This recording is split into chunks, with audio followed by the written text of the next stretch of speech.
Good morning, Gear Facts friends. Today it's a keyboard amplifier. We're going to look at the Peavey KBA-60 watt keyboard amp. Let's fire it up. And just panning down, we'll take a look at the entire front panel.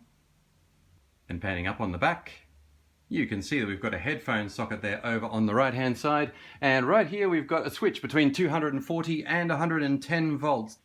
Looking at the front panel here, you can see it's quite versatile. There are a total of 4 inputs over 2 channels. High gain, low gain, high gain, low gain. So obviously the response is going to be a little bit different between the two. But if you have a stereo instrument, you can plug in through 2 channels. Or if you like, you could have 4 entirely separate instruments going in there. That'd be a little bit fiddly, but it could work. Each channel has its own level control, of course.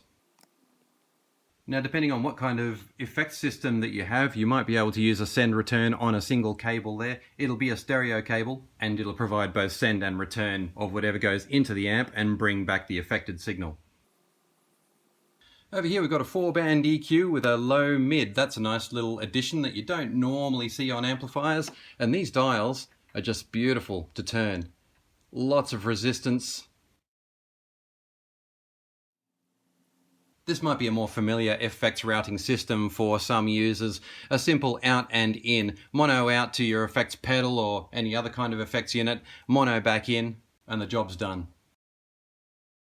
Finally, we have a reverb control, and I'll just say that this is more than an ambient effect. Reverb can be used to really good effect to balance out things that are a little bit strange in a venue that you might be in.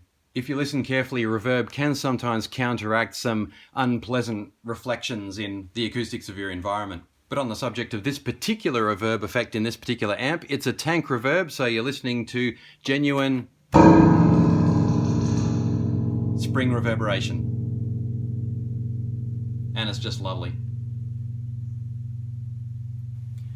Now for the actual road test, I'm going to use a Korg K-Oscillator 2S. It's a full-blown synth in a small box. As you can see, I've got left and right channels plugged into separate sides, coming out of the stereo socket in the top of the K-Oscillator.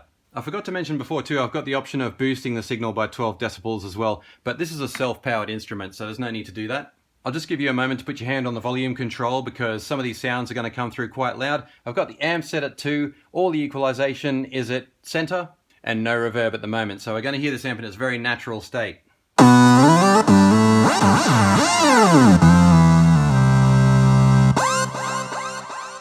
Okay, so right away you can hear enormous clarity in that. I'm used to using devices like these with headphones, but there was nothing in that reproduction then that was unfamiliar to me. It was basically perfect. Possibly a little more bassy, but we do have a 12-inch speaker here, and of course it's very easy to compensate for that. I'm going to leave it where it is for the moment because it sounds nice. Next sound, we'll try something a little more crisp.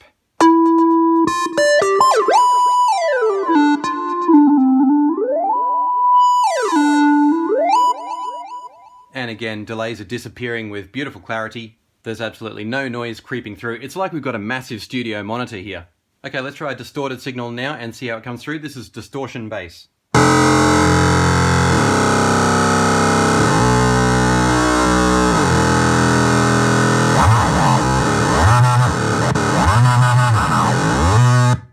So a pretty harsh sound there, and again, coming through beautifully. Let's try it with a bit of reverb, say 3.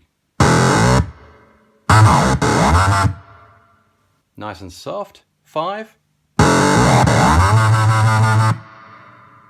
Yeah, it's a very metallic, classic spring kind of reverb. Almost all the way up now.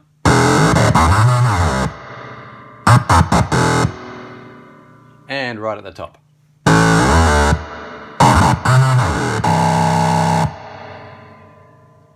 So sounding good, completely analog of course. Notice though, as I turn it down, and this is common with spring reverb, a little bit of noise creeps through at the high end. I don't know how well that's coming through on the camera's mic. Completely clean at 0. But really, it's not a signal that's going to bother you all that much. Our overall volume's only on 2. And if we turn our levels up, on 7 now, that would be massively loud if I played it through. But you'll notice that the reverb noise didn't really pick up at all. Maybe a little bit of a trebly hiss there. Absolutely nothing to worry about in a show though. I'm going to try one more very, very fat bass.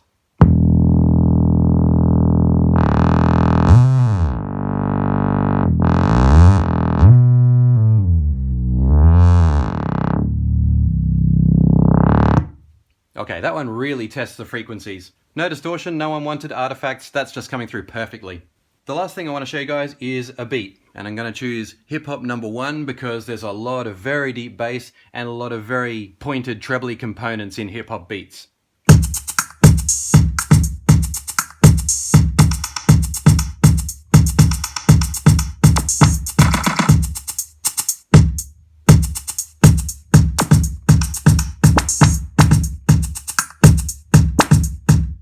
Alright, again, absolute clarity.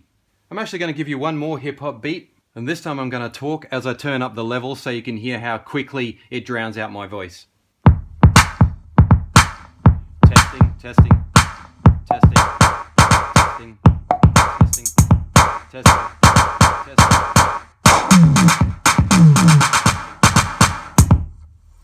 Yep, I think it completely eclipsed my voice there, and it's no surprise you've got 60 watts running into the 12-inch speaker.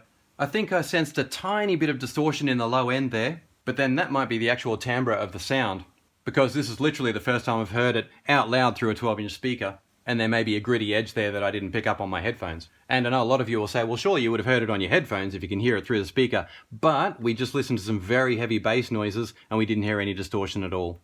Something to think about anyway, but me personally, I wouldn't be the least bit concerned about taking this to a gig and putting it up on maximum. So that completes my demo of Peavey's KBA-60 watt keyboard amplifier. Thanks for watching, guys. I found that to be a very nice, comfortable amplifier to use. I love the fact that it doesn't give you any surprises. I think the thing with keyboard amps, and this is very contrary to guitar amps, but what you really want is an amp that has no personality of its own. You want a completely clean signal. All the personality needs to come from your synthesizer. So when you've got an amp that gives you such fine reproduction as this, you'll know that it'll be your synthesizer's personality that comes through and not the personality of an amp. And it also means that between working in the studio on your headphones and getting the amp out for practices and shows, you won't get any unwelcome surprises, or at least nothing that can't be very quickly fixed just by tweaking the amplifier and maybe the reverb. So thanks again, Gear Facts friends. Please like, comment, share, or subscribe, and I'll see you on the next one. Thanks for watching Gear Facts.